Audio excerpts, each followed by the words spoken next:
नमस्कार, मैं हूं आशीष वर्मा। मॉर्निंग कॉल में आपका स्वागत है। शुरुआत इस वक्त की हेडलाइंस के साथ। अमेरिकी फेड के दरों में बदलाव नहीं करने से चढ़े बाजार। एप्पल की तेजी से भी मिला सहारा। एशियाई बाजारों की मिलीजुली शुरुआत। मोदी सरकार के बजट को बाजार ने दी सलामी। सेंसेक्स निफ्टी 2% चढ़े, बैंक निफ्टी 2.5% उछला। बजट के बाद अब बाजार में क्या करें, बताएंगे बुलेटिन में आगे। Budget it has tackled a lot of different things और इसकी फायदा तो हम इकोनॉमी की ग्रोथ की तरफ देख सकते हैं। प्लान है इस सरकार का डेवलपमेंट का, ग्रोथ का, इकोनॉमी को बढ़ाने का, उसको चालू रखा। कैपिटल गेन टैक्स पर खामोशी के बावजूद कॉर्पोरेट जगत ने बजट को सराहा। दिग्गजों ने कहा सरकार ने पेश किया संतुलित बजट। पावर सेक्टर की उम्मीदों पर खरा उतरा बजट। ऊर्जा मंत्री पीयूष गोयल ने कहा 2022 तक हर घर में 24 घंटे मिलेगी बिजली। और बिक गई सोना कोयो। जापान की KTEKT के साथ डील पक्की। 419 करोड़ रुपए में प्रमोटर बेचेंगे अपना पूरा हिस्सा। 26% हिस्सा खरीदने के लिए लाएगी ओपन ऑफर। और कल का बजट बाजार को पसंद आया। वो बजट स्पीच खत्म होने के बाद गजब का मोमेंटम इंडियन मार्केट में ऑलमोस्ट 2% के आसपास का उछाल सेंसेक्स और निफ्टी में देखने को मिला। कोई खराब न्यूज नहीं थी बजट में। शायद बाजार को वो पसंद आया, या बाजार को जो पॉकेट से पॉइंट से दिक्कत थी, चाहे वो फिस्कल डेफिसिट, चाहे वो short term long term capital gains tax को लेकर तमाम जो अटकलें लगाई जा रही थी, उन सब पे बाजार बजट खरा उतरता हुआ नजर आया। और इसीलिए आपने देखा इस तरह का बेहद तगड़ा मोमेंटम। पर बड़ा सवाल आज के लिए कि कल की जबरदस्त तेजी के आज भी कंटिन्यू होती हुई नजर आएगी। बजट की जो फाइनल डिटेल्स है उसमें कोई दिक्कत की बात तो नहीं। क्या डेटा पॉइंट से किस तरह की बाइंग FIs DIs की तरफ से होती हुई नजर आई, और क्या ग्लोबल मार्केट आज सपोर्टिव होंगे, और इसी पे ये पूरा बुलेटिन आधारित है। ग्लोबल मार्केट से बातचीत करने के लिए मेरे साथ होंगे मेरे सहयोगी नीरज वाजपेयी। बजट के फाइन प्रिंट्स और आज के मार्केट आउटलुक पे बात करेंगे अनिल सिंघवी से, और साथ साथ बाजार के एक और एक्सपर्ट समीत चौहान भी मेरे साथ जुड़ेंगे। लेकिन पहले आपकी स्क्रीन पर SGX निफ्टी गुरुवार की सुबह दिखा रहा है कि 1/3% के आसपास के दबाव के साथ शायद शुरुआत होती हुई नजर आए। CNBC आवाज के मार्केट से रिटर्न अनिल सिंघवी मानते हैं कि आज अगर कमजोरी होती है भारतीय बाजारों में तो वो इनफैक्ट एक खरीदारी करने का मौका होगा। तो SGX निफ्टी जो 1/3% का दबाव दिखा रहा है, क्या ये सही वक्त है इस तरह की कमजोरी में भारतीय बाजारों में बाइंग करें? अनिल और अनिल के साथ साथ समीत से बातचीत जब करेंगे तब उस पर डिटेल शेयर होंगी। लेकिन पहले चलते हैं सीधे नीरज के पास। और FOMC मीट का आउटकम आ चुका है। वहां पे जैसे एक्सपेक्टेड था, नीरज हाईलाइट भी कर रहे थे, ब्याज दरों में कोई छेड़छाड़, कोई बदलाव नहीं किया गया। लेकिन नीरज, कमेंट्री कैसी थी और क्या ग्लोबल मार्केट्स मेरे लिए आज सपोर्टिव होंगे? देखिए, आज का बाजार भारतीय जैसा भी चलेगा उसमें ग्लोबल मार्केट का कोई फिलहाल दोष नहीं होगा। ऊपर जाए नीचे जाए उनका ना कोई कारण होगा। रादर मैं कह सकता हूं सहयोग जरूर हो सकता है, क्योंकि जैसा कि आपका सवाल है कि फेड ने क्या संकेत दिए, तो जो कल की बैठक थी उस पर बहुत विचार विमर्श के बाद ये माना गया कि ट्रंप जितना एग्रेसिव है उसको देखते हुए फेड थोड़ा गो स्लो के मोड में आ गया है। क्योंकि जितना एग्रेसिव फेड हो रहे हैं उसके से ऐसे लगता है कि फेड को अब मार्च की जो बैठक उनकी होने वाली, जो एक्चुअल में रेट बढ़ाने पे बैठक होती, उसके संकेत दिए कि मार्च वाली बैठक भी ऐसे ही जाएगी, वहां कोई फैसला नहीं होगा। क्योंकि फेड अब ये देखना चाहता है कि ट्रंप एडमिनिस्ट्रेशन सरकार वहां की किस तरीके के फिस्कल स्टिमुलस बाजार को देती है, इकोनॉमी को देती है, उससे तय होगा। तो इसलिए फेड की तरफ से आप निश्चिंत रहें, अगले 2-4 महीने कुछ नहीं होने वाला है। अब दूसरी चीज आई कि लोगों की सारी निगाहें बाजार की, सारे एक्सपर्ट्स की व्हाइट हाउस पे लगी हुई कि वहां से हम नया ऑर्डर्स क्या निकलते हैं, किस तरीके की चीजें बनती हैं, वो बाजार को तय करेंगे। और जो दूसरा लोकल वहां का रीजन है अर्निंग सीजन। एप्पल ने मंगलवार की शाम बाजार बंद होने के बाद नतीजे पेश किए थे, बहुत बढ़िया नतीजे थे, उम्मीद से बेहतर, क्योंकि जो महंगा आईफोन उन्होंने लॉन्च किया था उसकी बड़ी अच्छी बिक्री हुई, तो उसकी वजह से पूरा सपोर्ट मिला। स्टॉक 6% ऊपर गया, डाउ को बड़ा सपोर्ट मिला। अदरवाइज कल हो सकता मार्केट फ्लैट या नेगेटिव चला जाता, लेकिन जो थोड़ी सी मजबूती दिख रही है उसमें बड़ा कारण एप्पल का था। तो संकेत बेहतर है, भारतीय बाजार चाहे तो इसको बेस बना के यहां से ऊपर जा सकता है। ग्लोबल मार्केट से फिलहाल कोई नेगेटिविटी नहीं है। तो अच्छी बात है, सपोर्टिव है ग्लोबल मार्केट्स, कोई दिक्कत नहीं। डॉलर इंडेक्स अभी भी 100 के नीचे आपको कामकाज करता हुआ नजर आएगा। तो ऐसे में फिर कल के बजट के बाद क्या वो मोमेंटम सस्टेन करेगा? जहां तक एफआईआईज की बाइंग की बात है, कल खरीदारी हुई है 100 करोड़ रुपए के आसपास की कैश मार्केट में, लेकिन कल असली जो सपोर्ट मिला वो कैश मार्केट की असली बाइंग आई वो घरेलू संस्थागत निवेशक यानी कि डीआईआईज की तरफ से आई है। वो आंकड़ा आपकी स्क्रीन पर 1134 करोड़ रुपए कल डीआईआईज ने कल खरीदारी करी है। वायदा बाजार में भी ऑलमोस्ट 1900-2000 करोड़ रुपए के आसपास की एफआईआई की बाई का आंकड़ा है। हालांकि वो इंडेक्स फ्यूचर्स, इंडेक्स ऑप्शंस में बाइंग है। मेरे ख्याल से स्टॉक फ्यूचर्स में 400-450 करोड़ रुपए के आसपास की बिकवाली हुई है। लेकिन चलिए, ये बजट के फाइन प्रिंट्स, कल मैं अनिल से भी बात कर रहा था, अनिल कह रहे थे कि वो बजट के फाइन प्रिंट्स इंपॉर्टेंट होंगे, अगर वो सपोर्टिव रहे तो फिर कोई दिक्कत की बात नहीं है। अनिल इनफैक्ट अब मेरे साथ जुड़ चुके हैं। अनिल जी, कुछ निकल के तो नहीं आया ना? वो कहते हैं अंग्रेजी में devil lies in the detail. ऐसा कोई दिक्कत इस बार, कोई डरावनी चीज तो नहीं है? और क्या करूं आज ट्रेड में? जी, कोई एक्सीडेंट वाला मामला नहीं दिख रहा अभी। तो मतलब ऐसा कुछ नहीं है कि जिसकी वजह से बहुत डर लगे या बहुत खराब हो जाए, वैसा कुछ भी नहीं है। तो बजट की वजह से नहीं गिरेंगे, ये बात पक्की है। हाँ, ये जरूर है कि कल की तेजी में एफआईआईज के वो दमदार आंकड़े दिख नहीं रहे, यानी कि खरीदारी अब भी घरेलू म्यूचुअल फंड ही कर रहे हैं और वहीं से बाजार में तेजी बनती हुई दिख रही है। तो एफआईआईज का व्यू वही है, न्यूट्रल सा है बाजार पर, न बड़ी तेजी और न बड़ी मंदी का, लेकिन घरेलू फंड्स की दम पर बाजार ऊपर तो जा ही रहा है। तो ऐसे में रुझान बहुत साफ है और कल जिस तरह से हमने 8660 के पार निकलकर तेजी दिखाई और इतनी बेहतरीन क्लोजिंग दी है, तो ट्रेंड ऊपर गई। और ऐसे में अगर आज पहली बात तो ये कि मुझे लगता नहीं कि इतनी गिरावट के साथ शुरुआत होनी चाहिए भारतीय बाजारों की, जो 35-40 पॉइंट एसजेक्स नीचे दिख रहा था। लेकिन अगर शुरुआत हो गैप से नीचे तो फिर खरीदारी कर लेनी चाहिए। 8650 का स्टॉप लॉस रखें और अगर उसके नजदीक मिले तो और भी बढ़िया, और ऊपरी तरफ वापस से 8750, 8775 तक बाजार जाने की कोशिश कर सकता है। और कल भी हम यही बात कर रहे थे कि देखिए, तेजी आएगी तो लीडरशिप बैंकिंग शेयरों से आएगी, बैंक निफ्टी से आएगी।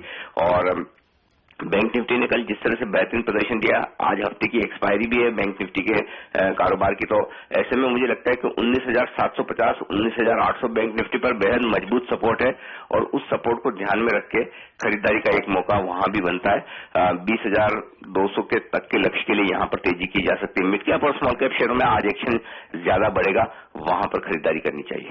इनफैक्ट कल फिर से बैंक्स ने ही असली ट्रिगर, असली सपोर्ट दिया था। 2.5% के आसपास बैंक निफ्टी मजबूत होता हुआ नजर आया था कल बजट स्पीच के बाद, और इसीलिए आपने देखा भारतीय बाजारों में भी उस तगड़ा उछाल था। बैंक्स के अलावा एक और पॉकेट जो कल ट्रेड में फोकस में थी, और बजट के लिहाज से अगर कहीं वाकई बड़े अनाउंसमेंट्स आए किसी एक सेक्टर के लिए, तो वो है रियल एस्टेट।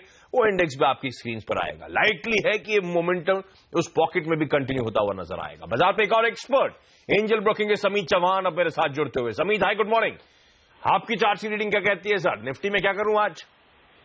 गुड मॉर्निंग आशीष।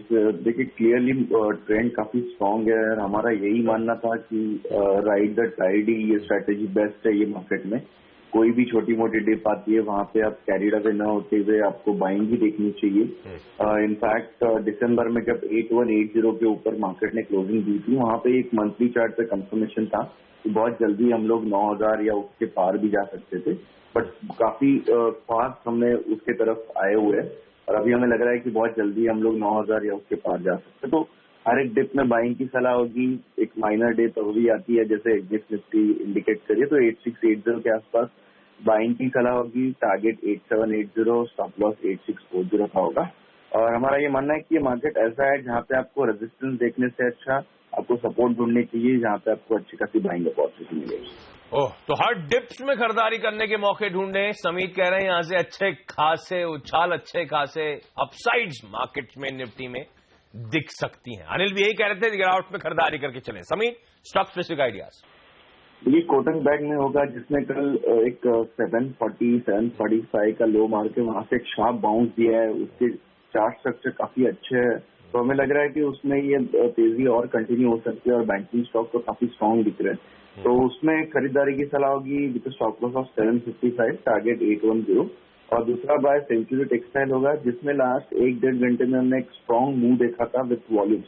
तो ये मोमेंट और एक्सटेंड हो सकता है। 918 के टारगेट होंगे और स्टॉप लॉस 849 का। ओके, तो निफ्टी में गिरावट में खरीदारी और स्टॉक स्पेसिफिक दोनों बाय रिकमेंडेशन। सेंचुरी टेक्सटाइल्स आपकी स्क्रीन पर और साथ साथ कोटक महिंद्रा बैंक पे दाव लगाया जा सकता है। समित आपका धन्यवाद और सीधे सोनम के पास। सोनम ने कुछ और एक्सपर्ट से बातचीत करके कुछ ट्रेडिंग आइडियाज वो लेकर आएंगे। सोनम हाय, गुड मॉर्निंग, बताएं। गुड मॉर्निंग आशीष। कल के ट्रेडिंग सेशन में काफी सारे स्टॉक्स में जबरदस्त तेजी देखने को मिली थी। उन स्टॉक्स पर हमारे एक्सपर्ट्स अभी भी बेहद ही बुलिश है, खरीदारी की सलाह दे रहे हैं। रजत की बोस.com के रजत बोस ने LIC हाउसिंग फाइनेंस में खरीदारी की सलाह दी है। लक्ष्य रहेगा 579 रुपए का, वही स्टॉप लॉस लगाए 566 रुपए 80 पैसे का। दूसरा कॉल है सरवेंद्र श्रीवास्तव का, जो फाइसेंस.com के है। ICICI बैंक में खरीदारी की सलाह दे रहे हैं। लक्ष्य 290 रुपए का रहेगा, तो स्टॉप लॉस लगाए 276 रुपए 40 पैसे का। और तीसरा कॉल है एंजल ब्रोकिंग.com के अमर सिंह का, जिन्होंने सेल में खरीदारी की सलाह दी है। लक्ष्य 68 रुपए 50 पैसे का रहेगा, स्टॉप लॉस 63 रुपए का रहेगा। पांचों स्टॉक्स खरीदारी करने के मौके और फिर से शायद बैंकिंग और फाइनेंशियल सर्विसेज पॉकेट एक्टिव होगी, क्योंकि Kotak Mahindra bank, ICICI bank, LIC housing finance तीनों में खरीदारी करने के मौके ढूंढे। इसके अलावा सेल और सेंचुरी टेक्सटाइल्स आज के टॉप रिकमेंडेशंस। लेकिन आज कौन से टॉप 5 शेयर्स रहेंगे फोकस में खबरों की वजह से, यानी कि आज के टॉप स्टॉक्स इन न्यूज क्या है? मेरे सहयोगी हेमंत गई अब जुड़ते हुए। हेमंत हाय, गुड मॉर्निंग।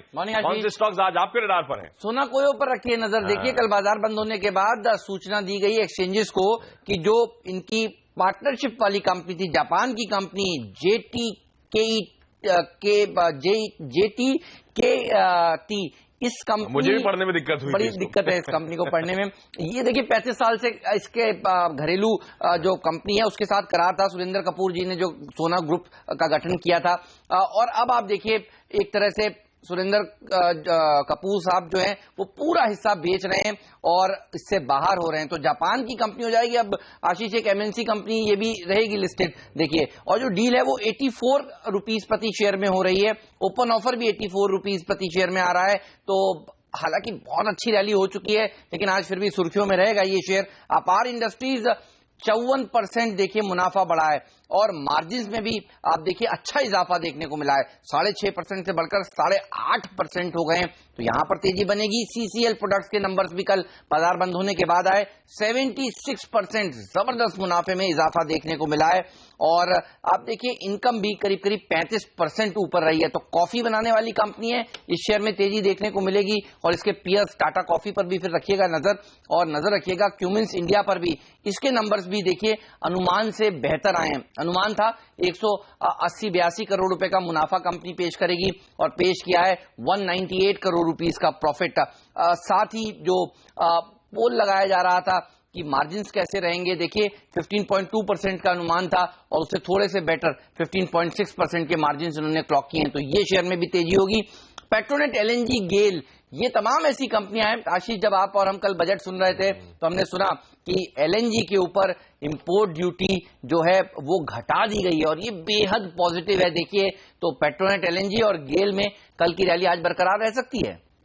ओके, तो जितने स्टॉक्स हेमंत ने हाईलाइट करें, जितने सेक्टर्स हाईलाइट करें, सबके लिए अच्छी खबर आती हुई। और आज तो खैर फोकस में सोना कोयो रहेगा, जहां पे JTKT ने कपूर्स का स्टेक या प्रोमोटर्स का स्टेक एक्वायर करेंगे, ओपन ऑफर आने वाला है। ये सब कंपनीज अपने रडार पे रखें। लेकिन अब बजट पर वापस फोकस, और 2017 के बजट का बाजार ने शानदार तेजी के साथ स्वागत किया। बाजार के दिग्गजों ने भी इस बार के बजट की जमकर तारीफ की। इंडस्ट्री भी इस बार के बजट से खासे खुश है। CNBC आवाज से बातचीत में इंडस्ट्री के दिग्गजों ने बजट को बोल्ड एंड ब्यूटीफुल कहा। ओवरऑल जैसे काफी जो एक बाजार में चर्चा थी वही कि कैपिटल गेन्स से एक प्राइम मिनिस्टर का स्टेटमेंट आया था कि कैपिटल मार्केट से ज्यादा टैक्सेशन नहीं मिल रहा है, तो लोगों को लग रहा था कैपिटल गेन्स एबुलिश हो सकता है, कि ड्यूरेशन कम हो सकता है, या इवन सर्विस टैक्स का भी जो बढ़ने का एक असर था वो है। फिर ओवरऑल टैक्स रेट भी नहीं बढ़े हैं।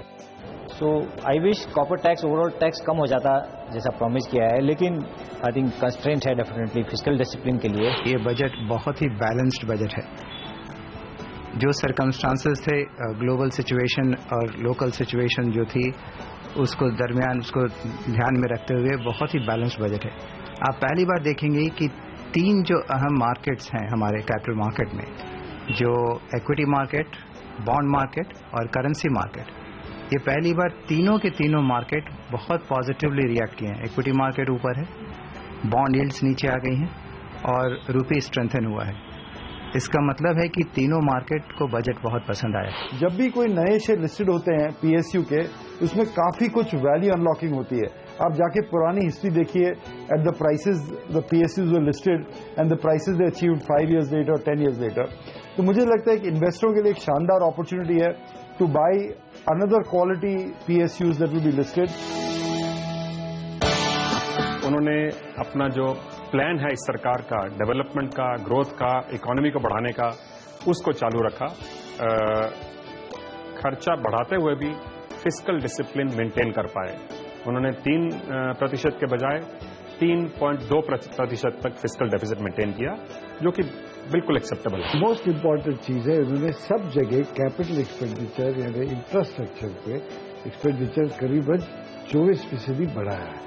ये बड़ा अच्छा है, क्योंकि आज इन्वेस्टमेंट प्राइवेट सेक्टर की कम है। इस वक्त गवर्नमेंट एक्सपेंडिचर बढ़ना जरूरी था। एक तरह से मार्केट्स के लिए बहुत ही कंफर्टिंग फैक्टर था कि कुछ चेंज नहीं किया गया जो capital gains tax on the equity markets, जो थोड़ा सा एक इशू था मार्केट्स के दिमाग में।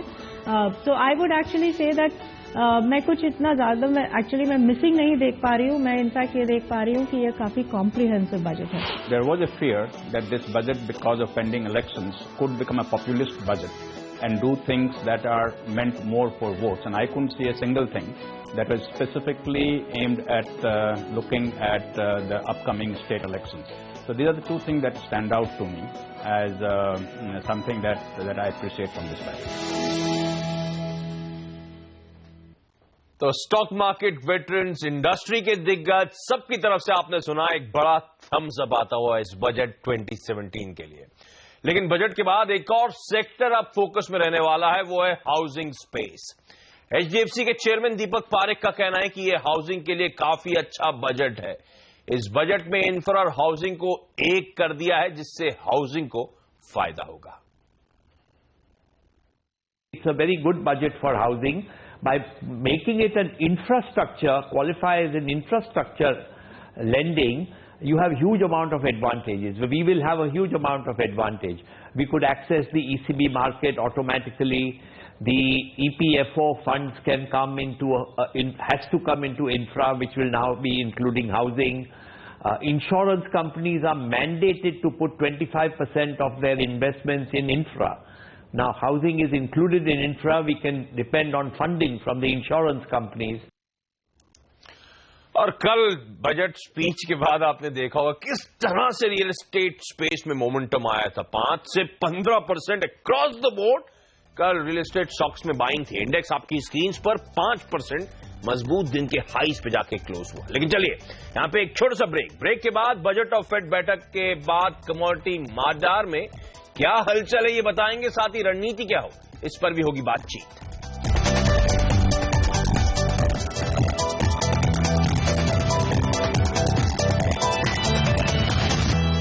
ब्रेक के बाद आपका स्वागत है और अब बात करते हैं कमोडिटी और करेंसी मार्केट्स की। कमोडिटी और करेंसी मार्केट्स में आज स्ट्रैटेजी क्या हो, इस पर बात करने के लिए अब एसएमसी कॉम्ट्रेड की वंदना भारती में साथ जुड़ती हुई। वंदना, हाय, गुड मॉर्निंग।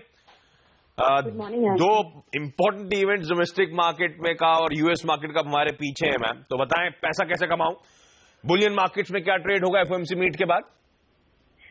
मुझे लग रहा है कि यहाँ पे थोड़ी सी जो बाइंग है, सेफ हेवन बाइंग है, आशीष वो रिटर्न आ सकती है यहाँ पे, क्योंकि क्लैरिटी यहाँ पे नहीं है और जिस तरीके से ट्रम्प डिसीजंस ले रहे हैं तो थोड़ा आप कह सकते हैं कि नर्वसनेस है। और कमोडिटी मार्केट में मेटल्स, एनर्जी के साथ साथ एग्री कमोडिटीज पे भी इम्पैक्ट आता है अभी ट्रम्प के डिसीजन का, क्योंकि उन्होंने बॉर्डर टैक्स की बात बोली मैक्सिको की, तो सारा ग्रेन्स जो है वो मैक्सिको जाता है, बहुत सारा ग्रेन्स, तो वहां पे हम लोगों ने एक डाउनफॉल आते हुए देखा।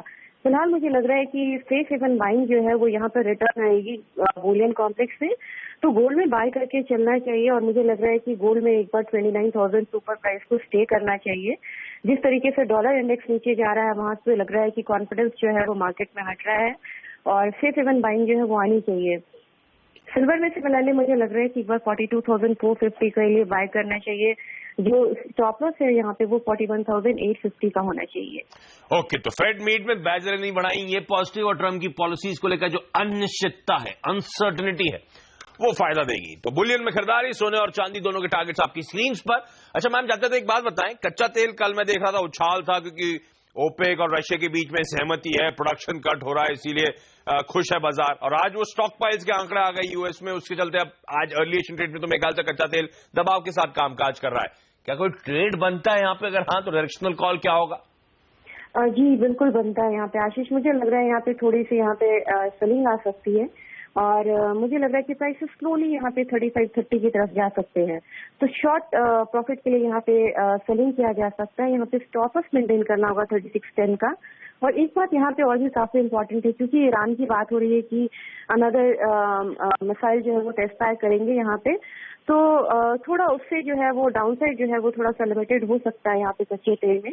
तो थोड़ी स्टॉप लॉस के साथ, स्ट्रिक्ट स्टॉप लॉस के साथ यहाँ पे कॉशियस ट्रेड करें, क्योंकि अगर कोई न्यूज आ जाती है ईरान की साइड से तो एक बार बाइंग, सेफ इवन बाइंग जो है वो रिटर्न आएगी क्रूड ऑयल में। तो कन्विक्शन ज्यादा है बुलियन, सोने और चांदी में खरीदारी का, वहां पे फोकस करें। यहाँ पे छोटे मुनाफे के लिए आप बेच चल सकते हैं कच्चे तेल को, लेकिन थोड़ा सा रिस्की ट्रेड होगा। ये वंदना की बातों में बखूबी हाईलाइट होता हुआ। मैम बहुत बहुत धन्यवाद से वक्त निकालने के लिए। और क्विकली आपकी स्क्रीन पे आज का इवेंट्स कैलेंडर आएगा। रिजल्ट्स हेवी डे है, लेकिन ज्यादातर मिड कैप स्टॉक्स आज आपके रडार पर रहने चाहिए। ग्लेनमार्क, हिंदुस्तान कंस्ट्रक्शन कंपनी यानी कि HCC, global spirits, Godrej properties, doctor Lal pathlab, future enterprises. और फ्यूचर एंटरप्राइजेस के केस में तो एक बोर्ड मीटिंग जब रिजल्ट के साथ साथ एनसीडी या किसी और मीन्स के जरिए पैसे उठाने पर भी इस कंपनी का बोर्ड विचार करेगा। तो कमाल कंपनीज है। इसके अलावा Godfrey Phillips, HSIL, Rajshree sugar, रिलिंगटन, UFO movies, Sical logistics, tin plate, वो सब रिजल्ट्स आपकी स्क्रीन पर आते हुए जो आज एक्सपेक्टेड है दिन के दौरान ये नंबर्स आएंगे। तो रिजल्ट्स हेवी डे है, मिड कैप्स आज ही फोकस में। जाते आपकी स्क्रीन पर एसजीएक्स निफ्टी आएगा गुरुवार की सुबह, दबाव के साथ शुरुआत होने के इंडिकेशंस हैं। लेकिन अच्छी बात कि दोनों एक्सपर्ट्स अनिल सिंघवी, समीत चौहान, दोनों का मानना है कमजोरी में खरीदारी करके चले। इनफैक्ट समीत तो मानते हैं काफी एग्रेसिव टारगेट निफ्टी के लिहाज से, किसी भी कमजोरी में इनफैक्ट बाइंग करने के मौके ढूंढ के चले। लेकिन चलिए मॉर्निंग कॉल में आज के लिए इतना ही। छोटा सा ब्रेक के बाद स्टॉक 2020।